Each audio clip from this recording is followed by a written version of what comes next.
Friends, welcome to my channel. ಇವತ್ತಿನ ದಿನ ಬಂದ್ಬಿಟ್ಟು ಶನಿವಾರ, ಆಲ್ಮೋಸ್ಟ್ ಗಂಟೆ ಸಂಜೆ 4:15 ಆಗ್ತಾ ಬಂತು. ಇವಾಗ ನಾನು ವ್ಲಾಗ್ನ ಸ್ಟಾರ್ಟ್ ಮಾಡ್ತಾ ಇದ್ದೀನಿ.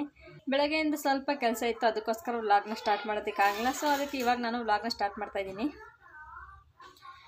ನೆನ್ನೆ ನಾನು ಹೇಳಿದ್ದು ಒಂದು ಇಂಟ್ರೆಸ್ಟಿಂಗ್ ವಿಡಿಯೋ ಜೊತೆ ನಾನು ನಿಮಗೆ ಸಿಗ್ತೀನಿ ಅಂತ. ಇವತ್ತು ತುಂಬಾ ಇಂಟ್ರೆಸ್ಟಿಂಗ್ ಆಗಿರೋ ವಿಡಿಯೋ ಜೊತೆ ನಾನು ನಿಮಗೆ ಸಿಗ್ತಾ ಇದ್ದೀನಿ. ಇವತ್ತಿನ ವ್ಲಾಗ್ನ ಸ್ಟಾರ್ಟ್ ಮಾಡೋದಕ್ಕೂ ಮುಂಚೆ ಇನ್ನೂ ಯಾರಾದರೂ ನನ್ನ ಚಾನಲ್ಗೆ ಸಬ್ಸ್ಕ್ರೈಬ್ ಮಾಡಿಲ್ಲ ಅಂದರೆ ದಯವಿಟ್ಟು ನನ್ನ ಚಾನಲ್ಗೆ ಸಬ್ಸ್ಕ್ರೈಬ್ ಮಾಡ್ಕೊಳ್ಳಿ, ಆಮೇಲೆ ನನಗೆ ಸಪೋರ್ಟ್ ಮಾಡಿ ಅಂತ ನಾನು ನಿಮ್ಮನ್ನು ಕೇಳ್ಕೊತೀನಿ.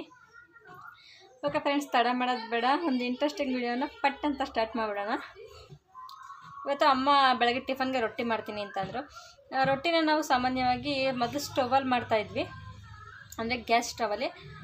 ಇವಾಗ ಮನೆ ಹತ್ರ ಸೌದೆಗಳೆಲ್ಲ ಸಿಗೋದ್ರಿಂದ ಒಂದು ಸಿಂಪಲ್ಲಾಗಿರೋ ಒಂದು ಸ್ಟವ್ ತೊಗೊಂಡಿದ್ದಾರೆ. ಅಂದರೆ ಅದು ಸೌದೆ ಯೂಸ್ ಮಾಡ್ಕೊಬೋದು, ಆ ಥರ ಸ್ಟವ್ ತೊಗೊಂಡಿದ್ದಾರೆ. ನೋಡೋಣ, ನಾನು ತುಂಬ ಆನ್ಲೈನಲ್ಲಿ ಸರ್ಚ್ ಮಾಡಿ ಸಿಕ್ಕಿದ್ರೆ ನಾನು ಅದ್ರ ಲಿಂಕ್ನ ಡಿಸ್ಕ್ರಿಪ್ಷನ್ ಹಾಕಿರ್ತೀನಿ, ಚೆಕ್ ಮಾಡಿ ನೋಡಿ. ಇಲ್ಲ ಹಳ್ಳಿ ಕಡೆ ಜನ ಆದರೆ ಧರ್ಮಸ್ಥಳ ಸಂಘ ಅಂತ ಇರುತ್ತಲ್ವ, ಆ ಸಂಘದಲ್ಲಿ ಸಿಗುತ್ತೆ. ನೀವೊಮ್ಮೆ ನಿಮ್ಮ ಅಲ್ಲಿ ಯಾರು ಸಂಘ ಮಾಡ್ತಾ ಇರ್ತಾರೆ ಅವ್ರನ್ನ ಮೀಟ್ ಮಾಡಿ ಸಿಗುತ್ತಾ ಅಂತ ಕೇಳ್ಕೊಳ್ಳಿ. ನಾನು ಅದ್ರ ಬಗ್ಗೆ ಫಸ್ಟ್ ಹೇಳ್ಬಿಡ್ತೀನಿ, ಆಮೇಲೆ ಅದು ಯಾವ ರೀತಿ ಇದೆ ಮತ್ತು ಅದು ಹೇಗೆ ಯೂಸ್ ಮಾಡೋದು ಅಂತ ನಿಮಗೆ ತೋರಿಸ್ತಾ ಹೋಗ್ತೀನಿ. ಸಿಂಪಲ್ಲಾಗಿದೆ ಒಲೆ, ಅದು ಒಳಗಡೆ ಮನೆ ಒಳಗೆ ಕೂಡ ಯೂಸ್ ಮಾಡ್ಬೋದು. ಟೈಲ್ಸ್ ಆಗಿರ್ಬೋದು, ಸಿಮೆಂಟ್ ನೆಲ ಆಗಿರ್ಬೋದು, ಎಲ್ಲಿ ಬೇಕಾದರೂ ಯೂಸ್ ಮಾಡ್ಕೊಳ್ಬೋದು. ಇವಾಗ ನಮಗೆ ಗ್ಯಾಸ್ ಸ್ಟವ್ವೇ ಬೇಕು ಅಂದರೆ ಸಿಲಿಂಡರ್ ಅರ್ಜೆಂಟಾಗಿ ಖಾಲಿ ಆಯಿತು ಅಂತಂದಾಗ ನಮಗೆ ಮನೇನ ಸ್ವಲ್ಪ ಸೌದೆಯಿಂದನೇ ಬೇಗ ಅಡುಗೆ ಮಾಡ್ಕೊಳ್ಬೋದು. ಆ ಸ್ಟವ್ ಬಂದು ನಾವು ತಗೊಂಡಾಗ 2,500 ಏನೋ ಇತ್ತು ಅಮ್ಮ ತಗೊಂಡಾಗ. ಅದು ಹೇಗಿದೆ ಏನು ಎಲ್ಲ ನಿಮಗೆ ಮುಂದೆ ಡೀಟೇಲ್ಸ್ ಕೊಡ್ತಾ ಹೋಗ್ತೀನಿ. ಅಮ್ಮ ಅದನ್ನು ರೊಟ್ಟಿ ಮಾಡೋದಕ್ಕೆ ಮತ್ತು ತುಂಬ ಜನ ಇದ್ದಾಗ ಅಡುಗೆ ಮಾಡೋದಕ್ಕೂ ಕೂಡ ಯೂಸ್ ಮಾಡ್ತಾರೆ. ಸ್ವಲ್ಪ ಸೌದೆ ಇದ್ದರೆ ಸಾಕು, ಬೇಗ ಅಡುಗೆ ಆಗುತ್ತೆ. ಅದಕ್ಕೋಸ್ಕರ ಇವತ್ತಮ್ಮ ರೊಟ್ಟಿ ಮಾಡ್ತೀನಿ ಅಂತ ಹೇಳಿದಾಗ ಅದನ್ನು ಓಪನ್ ಮಾಡ್ಕೊತಾರೆ ಅಂತ ಗೊತ್ತಿತ್ತು. ಅದಕ್ಕೋಸ್ಕರನೇ ಬೆಳಗ್ಗೆ ಅವರು ಅದನ್ನು ತುಂಬ ಸಲ ಯೂಸ್ ಮಾಡಿದ್ದಾರೆ. ನಾನು ಅದನ್ನು ನಿಮಗೆ ತೋರಿಸ್ಬೇಕು ಅಂದ್ಬಿಟ್ಟು ಅದು ಹೇಗಿದೆ ಅಂತೆಲ್ಲ ರೆಕಾರ್ಡ್ ಮಾಡಿಟ್ಟಿದ್ದೀನಿ, ಮತ್ತು ಹೇಗೆ ಯೂಸ್ ಮಾಡ್ತಾನೆ ಅಂತ ಕೂಡ ರೆಕಾರ್ಡ್ ಮಾಡಿದ್ದೀನಿ. ಅದು ನಮಗೆ ನೀವು ನೋಡ್ಕೊಂಡು ಬನ್ನಿ. ಫ್ರೆಂಡ್ಸ್ ನೋಡಿ, ಒಲೆ ನೋಡೋದಕ್ಕೆ ಈ ಥರ ಇದೆ. ಇದು ಫುಲ್ಲು ಸೇಫ್ಟಿ ಇರೋದ್ರಿಂದ ಅಂದರೆ ಇದು ಅಡುಗೆ ಮಾಡಿದಾಗ ಸ್ವಲ್ಪ ಬಿಸಿ ಇರುತ್ತೆ. ಅದು ನೋಡ್ತಾ ಇರ್ಬೋದು ನೀವು ಎಷ್ಟು ಟೈಟಾಗಿದೆ ಮತ್ತು ಸೇಫ್ಟಿ ಇದೆ. ಇದಕ್ಕೆ ಅಡಿ ಹ್ಯಾಂಡಲ್ ಕೂಡ ಇದೆ ನೋಡಿ. ಒಳಗಡೆ ಈ ಥರ ಇದೆ, ಅಲ್ಲಿ ಹೋಲ್ ಇದೆ ಅಲ್ವಾ, ಕಾಣಿಸ್ತಾ ಇರ್ಬೋದು ನಿಮಗೆ ಹೋಲು. ಆ ಹೋಲಿಂದ ನಿಮಗೆ ಹೊಗೆ ಹೋಗೋದಕ್ಕೆ ಸ್ಪೇಸ್. ಅದು ಇಲ್ಲಿಂದ ಸೌದೆ ಇಡೋದು ನೋಡಿ, ಎಷ್ಟು ಸಿಂಪಲ್ಲಾಗಿದೆ. ನೀವು ಎಲ್ಲಿಗೆ ಬೇಕಾದರೂ ಕ್ಯಾರಿ ಮಾಡ್ಬೋದು. ಮತ್ತು ಸಿಮೆಂಟ್ ನೆಲ ಆಗಿರ್ಬೋದು, ಟೈಲ್ಸ್ ಆಗಿರ್ಬೋದು, ಎಲ್ಲ ಕಡೆ ಯೂಸ್ ಮಾಡ್ಬೋದು. ನಾವು ಯೂಸ್ ಮಾಡೋ ಸೌದೆದು ಬೂದಿ ಅಂತ ಏನು ಹೇಳ್ತೀವಿ, ಅದು ಸ್ವಲ್ಪ ಕೆಳಗೆ ಬೀಳುತ್ತೆ ಹೊರತು ಎಲ್ಲ ಅದರೊಳಗಡೆ ಸ್ಟೋರ್ ಆಗಿರುತ್ತೆ. ನಾವು ಅಡುಗೆ ಎಲ್ಲ ಆದಮೇಲೆ ಅದನ್ನು ತೊಗೊಂಡೋಗಿ ಆಚೆ ಚೆಲ್ಬೋದು ನೋಡಿ. ಈ ಥರ ಸ್ಟ್ಯಾಂಡ್ ಕೂಡ ಕೊಟ್ಟಿದ್ದಾರೆ ಒಂದು. ಈ ಸ್ಟ್ಯಾಂಡ್ ಇದು ಸೌದೆ ಇಡೋದಕ್ಕೆ ಅಂತ ಕೊಟ್ಟಿರೋದು.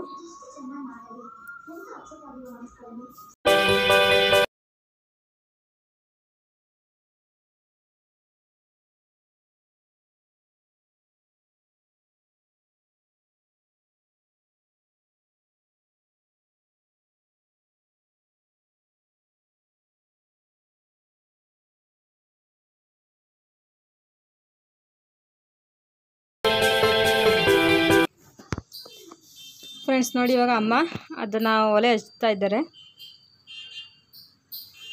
ಒಂದು ಪೇಪರ್ ಅಥವಾ ತೆಂಗಿನ ಗರಿ ಏನಿದೆ ಅದರ ಸಹಾಯದಿಂದ ಅವ್ರು ಯೂಸ್ ಮಾಡ್ತಾ ಇದ್ದಾರೆ. ಒಲೆ ಹಚ್ಚೋದು ಎಲ್ರಿಗೂ ಗೊತ್ತೇ ಇರುತ್ತೆ. ಅದು ಯಾವ ರೀತಿ ಉರಿಯುತ್ತೆ ಅಂತ ತೋರಿಸ್ತಾ ಇದ್ದೀನಿ ಅಷ್ಟೇ. ನೋಡ್ತಾ ಇರ್ಬೋದು, ಅದು ಸ್ವಲ್ಪ ಹತ್ಕೊಳ್ಳೋವರೆಗೂ, ಅಂದರೆ ಬೆಂಕಿ ನೀಟಾಗಿ ಹತ್ಕೊಳ್ಳೋವರೆಗೂ ಮಾತ್ರನೇ ಸ್ವಲ್ಪ ಹೊಗೆ ಆಗುತ್ತೆ ನೋಡಿ. ಇವಾಗ ಸ್ವಲ್ಪ ಹತ್ಕೊಂಡ್ಮೇಲೆ ಒಂದು ಸ್ವಲ್ಪ ಕೂಡ ಅದು ಹೊಗೆನೇ ಆಗೋದಿಲ್ಲ. ನೀವು ಆರಾಮ್ಸೆ ನಿಮ್ಮ ಮನೆಗಳಲ್ಲಿ ಈಸಿಯಾಗಿ ಯೂಸ್ ಮಾಡ್ಕೊಳ್ಬೋದು. ನೋಡ್ತಾ ಇರ್ಬೋದು ಎಷ್ಟು ಚೆನ್ನಾಗಿ ಒಲೆ ಅದು ಉರಿತಾ ಇದೆ ಅಂತ. ನೀಟಾಗಿ ಉರಿಯುತ್ತೆ. ಒಂದು ತಪ್ಪಲೆ ಇಟ್ಟರು ಅಷ್ಟೇ. ನೀವು ಇದರಲ್ಲಿ ಒಂದು 5 kg ಹಿಡಿಯುವಷ್ಟು ಪಾತ್ರೆಯಲ್ಲಿ ನೀವು ಅಡುಗೆ ಮಾಡ್ಕೊಳ್ಬೋದು ನೋಡಿ. ಇವಾಗ ಫ್ರಂಟಿಂದ ಕೂಡ ತೋರಿಸ್ತಾ ಇದ್ದೀನಿ. ಅಮ್ಮ ಅದು ಸ್ಟ್ಯಾಂಡ್ ತೆಗೆದು ಸೌದೆ ಇಟ್ಟಿದ್ದಾರೆ. ನಿಮಗೆ ಬೇಕು ಅಂದರೆ ಸ್ಟ್ಯಾಂಡ್ ಇಟ್ಕೊಂಡು ಕೂಡ ಅದನ್ನು ಯೂಸ್ ಮಾಡ್ಬೋದು. ಎರಡೂ ರೀತಿಯಲ್ಲಿ ಯೂಸ್ ಮಾಡ್ಬೋದು. ಅಮ್ಮ ಅದು ಸ್ಟ್ಯಾಂಡ್ ಏನು ಬೇಡ, ಸೌದೆ ಚಿಕ್ಕ ಇದೆ ಅಂತ ಆ ಥರ ಮಾಡಿದ್ದಾರೆ ನೋಡಿ. ಇವಾಗ ಅಮ್ಮ ಹೆಂಚಿಟ್ಟಿದ್ದಾರೆ ರೊಟ್ಟಿ ಮಾಡೋದಕ್ಕೆ ನೋಡಿ. ಹೆಂಚಿನ ತುಂಬ ಫುಲ್ಲು ಹೆಂಚು ಎಷ್ಟಾಗಲ ಇದೆ ಅಷ್ಟಾಗಲ ಕೂಡ ಅದು ಊರಿ ನೀಟಾಗಿ ರಾಸ್ತಾ ಇದೆ, ಅಂದರೆ ಹಪ್ತಾ ಇದೆ ಅಂತ ಅರ್ಥ ನೋಡಿ. ಎಷ್ಟು ಚೆನ್ನಾಗಿ ಕಾಣುತ್ತೆ, ಎಷ್ಟು ನೀಟಾಗಿ ಅದು ಉರಿತಾ ಇದೆ ಅಂತ ನೋಡಿ. ಈಗ ಅಮ್ಮ ರೊಟ್ಟಿ ಹಾಕ್ತಾಯಿದ್ದಾರೆ. ಈ ರೊಟ್ಟಿದು ಕೂಡ ರೆಸಿಪಿ ಬೇಕು ಅಂತಾದರೆ ನೀವು ಕಮೆಂಟ್ ಬಾಕ್ಸಲ್ಲಿ ನನಗೆ ತಿಳಿಸಿ. ನೆಕ್ಸ್ಟ್ ಟೈಮ್ ರೊಟ್ಟಿ ಮಾಡಿದಾಗ ನಾನು ಆ ರೆಸಿಪಿ ಕೂಡ ನಾನು ನಿಮಗೆ ತಿಳಿಸ್ತೀನಿ. ತುಂಬ ತೆಳುವಾಗಿ ಪೇಪರ್ ಟೈಪ್ ಇರುತ್ತೆ ಇದು. ನೋಡ್ತಾ ಇರ್ಬೋದು ಎಷ್ಟು ತೆಳುವಾಗಿ ಹಾಕಿದ್ದಾರೆ ಅಂತ.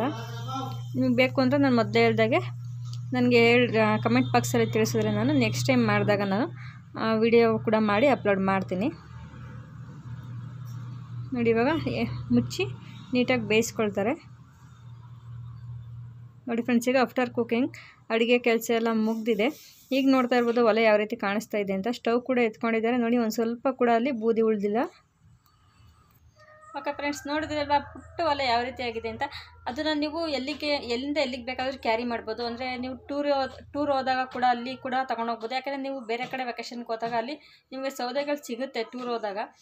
ಸೊ ಅಲ್ಲಿಗೂ ಕೂಡ ನೀವು ಕ್ಯಾರಿ ಮಾಡ್ಬೋದು ಅಂತ ನಾನು ಅಂದ್ಕೊತೀನಿ. ನೀವು ಬೇರೆ ಎಲ್ಲಿ ಬೇಕಾದರೂ ಕ್ಯಾರಿ ಮಾಡ್ಬೋದು. ನಾನು ಮೊದಲೇ ಹೇಳಿದಾಗ ಟೈಲ್ಸ್ ನೆಲ, ಸಿಮೆಂಟ್ ನೆಲ ಪ್ರತಿ ಕಡೆ ನೀವು ಕ್ಯಾರಿ ಮಾಡ್ಬೋದು. ನೆಲ ಕೂಡ ಒಂಚೂರು ಅದು ಗಲೀಜಾಗೋದೇ ಇಲ್ಲ. ಮನೆ ಒಳಗಡೆ ಯೂಸ್ ಮಾಡ್ತೀವಿ ಅಂತ ಅಂದಾಗ ಹೊಗೆ ಕೂಡ ತುಂಬ ಏನಾಗಲ್ಲ. ಫಸ್ಟ್ ಸ್ಟವ್ ಆನ್ ಮಾಡುವಾಗ ಸ್ವಲ್ಪ ಅದು ಹೊಗೆ ಆಗ್ಬೋದೇನೋ ಅಷ್ಟೇ. ಅದು ಬಿಟ್ಟರೆ ಜಾಸ್ತಿ ಹೊಗೆ ಏನಾಗಲ್ಲ. ಅದಕ್ಕೋಸ್ಕರ ನಿಮಗೆ ಹೆಲ್ಪ್ ಆಗ್ಬೋದು ಅನ್ನೋ ಕಾರಣಕ್ಕೋಸ್ಕರ ನಾನು ಈ ವ್ಲಾಗ್ನ ಮಾಡಿದೆ. ಈ ವಿಡಿಯೋ ಇಷ್ಟ ಆಗಿದ್ದಲ್ಲಿ ಒಂದು ಲೈಕ್ ಮಾಡಿ, ಶೇರ್ ಮಾಡಿ, ಕಮೆಂಟ್ ಮಾಡಿ. ದಯವಿಟ್ಟು ನನ್ನ ಚಾನಲ್ಗೆ ಸಬ್ಸ್ಕ್ರೈಬ್ ಮಾಡೋ ಮೂಲಕ ನನಗೆ ಸಪೋರ್ಟ್ ಮಾಡಿ ಅಂತ ಕೇಳ್ಕೊತೀನಿ ಫ್ರೆಂಡ್ಸ್. ಈ ವಿಡಿಯೋ ನೋಡಿದ್ದಕ್ಕಾಗಿ ಧನ್ಯವಾದಗಳು ಫ್ರೆಂಡ್ಸ್. ಸಿಗೋಣ ಮುಂದಿನ ವ್ಲಾಗಲ್ಲಿ.